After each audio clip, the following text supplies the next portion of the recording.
சொன்னார் என்றால், உடனே பட்டத்திரி அதற்கு இவருக்கு என்ன தெரிய போகுது அப்படின்னு நினச்சிக்கிட்டு இவரை சும்மா பரிகாசம் செய்யலாம், கிண்டல் பண்ணலாமே அப்படின்னு சொல்லிட்டு, குருவாயூரப்பனை எருமையாக நினச்சி தியானம் பண்ணுங்க, அப்பதான் கரெக்டாக அப்போதான் நன்றாக தியானம் வரும் அப்படின்னு சொல்லிட்டாரு.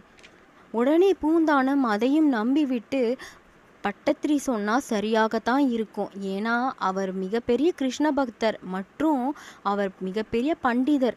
உண்மையான மிகப்பெரிய கிருஷ்ண பக்தரே பூந்தானம்தான். ஆனால் அவருக்கு அது புரியவில்லை. ஏனென்றால் உண்மையான பக்தர்களுக்கு, உண்மையான சிறந்த பக்தர்களுக்கு அது தெரிவது இல்லை இல்லைங்களா? பூந்தானமும் அதே போல பூந்தானமும் பட்டத்திரி சொன்னது போலவே எருமையை நினைத்து தியானம் செய்தார். அந்த மறுநாள் கோவில்ல உற்சவம் நடந்தது. அந்த நேரத்தில்